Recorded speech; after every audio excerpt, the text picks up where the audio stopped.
رسول اکرم صلی اللہ علیہ وسلم سرد موسم ہے، ٹھنڈی کا زمانہ ہے، باہر تشریف لے جا رہے ہیں۔ صحابی سے پوچھا کہ اے ابو ذر، تم دیکھ رہے ہو یہ پتے کس طرح گر رہے ہیں؟ موسم ٹھنڈا ہے، ہوا چل رہی ہے، پتے گر رہے ہیں۔ اللہ کے رسول صلی اللہ علیہ وسلم نے فرمایا ابو ذر، جس طرح یہ پتے درخت سے گر رہے ہیں، اسی طرح جب انسان نماز پڑھتا ہے تو اس کے گناہ ایسے ہی گرتے چلے جاتے ہیں، اس کے گناہ اسی طرح ختم ہوتے چلے جاتے ہیں جس طرح سے پتے درخت سے گر رہے ہیں۔ انسان نماز پڑھتا ہے، اس کے گناہ ختم ہوتے چلے جاتے ہیں۔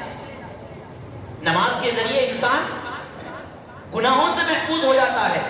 اسی لیے اللہ رب العزت نے فرمایا ان الصلاۃ تنہی عن الفحشاء والمنکر، نماز وہ ہے جو انسان کو برائیوں سے روک دیتی ہے، نماز وہ ہے جو انسان کو فحاشی سے روک دیتی ہے، نماز وہ ہے جو انسان کو بدکاری سے روک دیتی ہے، نماز وہ ہے جو انسان کو حرام کاری سے روک دیتی ہے، نماز وہ ہے جو انسان کو برے اعمال سے روک دیتی ہے۔ یہ قرآن میں اللہ نے فرمایا ان الصلاۃ تنہی عن الفحشاء والمنکر، کہ انسان اگر حقیقی نماز پڑھنے والا ہو، حقیقی نماز پڑھنے والا، اس کی نماز میں ریا نہ ہو، اللہ کی رضا ہو، اخلاص ہو، اللہ کو راضی کرنے کا مقصد ہو، تو وہ نماز اس کو برائی سے روک دیتی ہے۔ یہ کون کہہ رہے ہیں؟ یہ اللہ رب العزت قرآن میں فرما رہے ہیں۔ اللہ کے رسول صلی اللہ علیہ وسلم نے ایک حدیث میں فرمایا اول ما يحاسب به يوم القیامہ الصلاۃ، کل کو قیامت کا دن ہوگا، حقوق اللہ کے اعتبار سے سب سے پہلا سوال، سب سے پہلا پرچہ، سب سے پہلا امتحان جو ہوگا وہ کس کے بارے میں ہوگا؟ سوال جو ہوگا کس کے بارے میں ہوگا؟ میرے اور آپ کے آقا صلی اللہ علیہ وسلم نے فرمایا الصلاۃ، نماز کے بارے میں سوال ہوگا۔ کیا کے بارے میں ہوگا؟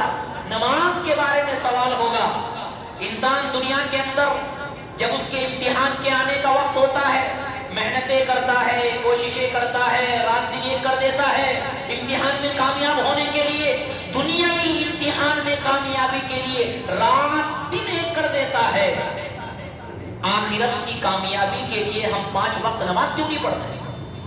آخرت کے امتحان میں پاس ہونے کے لیے اور پہلے پرچے میں پاس ہونے کے لیے ہم نماز کیوں نہیں پڑھتے جب دنیاوی طور پر کر دیتے ہیں؟ رسول اکرم صلی اللہ علیہ وسلم نے فرمایا کل کو قیامت کے دن سب سے پہلا سوال نماز کا ہوگا۔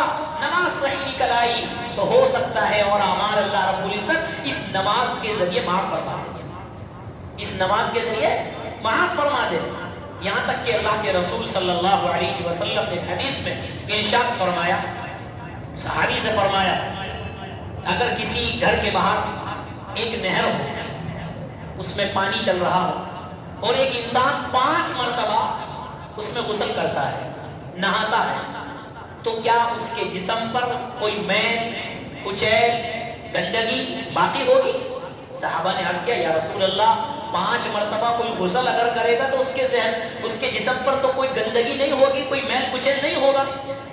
اللہ کے رسول صلی اللہ علیہ وسلم نے فرمایا یہی بات نمازی آدمی کی ہے کہ جب انسان 5 وقت نماز پڑھتا ہے تو گناہ جس طرح سے 5 مرتبہ غسل کرنے سے جسم پر کوئی میل باقی نہیں رہ سکتا، 5 وقت نماز پڑھنے سے کوئی گناہ باقی نہیں رہ سکتا، 5 وقت نماز پڑھنے سے کوئی گناہ باقی نہیں رہ سکتا۔ یہ اللہ کے رسول صلی اللہ علیہ وسلم نے فرمایا۔ ایک حدیث میں حضرت انس رضی اللہ تعالیٰ عنہ فرماتے ہیں کہ اللہ کے رسول صلی اللہ علیہ وسلم کو جب کوئی سخت امر پیش آتا تھا، کوئی مصیبت، کوئی تکلیف نظر آتی تھی تو کہاں دوڑتے تھے؟ مسجدوں کی طرف دوڑتے تھے، مسجدوں کی طرف آتے تھے۔ کیوں؟ اپنا معاملہ اللہ سے سلجھاتے تھے، اپنی تکالیف، اپنی مصیبتیں، اپنی پریشانی کس کے سامنے ذکر کرتے تھے؟ اللہ کے سامنے کھڑے ہو کر نمازیں پڑھتے تھے، کیونکہ جب انسان سچے دل سے نماز پڑھتا ہے تو بیٹھے بیٹھے اللہ مسائل کو حل کر دیتے ہیں، بیٹھے بیٹھے مسائل کو حل کرتے ہیں۔ حضرت انس رضی اللہ تعالی عنہ کا بانگ سوکھنے لگا، کسی نے کہا کہ آپ کا باغ سوکھ رہا ہے، بارش نہیں آ رہی۔ حضرت انس رضی اللہ تعالیٰ عنہ نے جب یہ بات سنی فوراً مصلی مسجد میں گئے اور نماز کے لیے نماز پڑھی اور اللہ کے سامنے ہاتھ اٹھائے۔ کتابوں کے اندر، احادیث کی کتابوں کے اندر ہے کہ مصلی سے اٹھ نہیں پائے تھے، مسجد سے باہر نہیں آ پائے تھے کہ اللہ رب العزت نے ان کی زمین، ان کے باغ پر بارش برسا دی اور ان کا باغ جو سوکھنے والا تھا اللہ نے اس کو شادمان کر دیا۔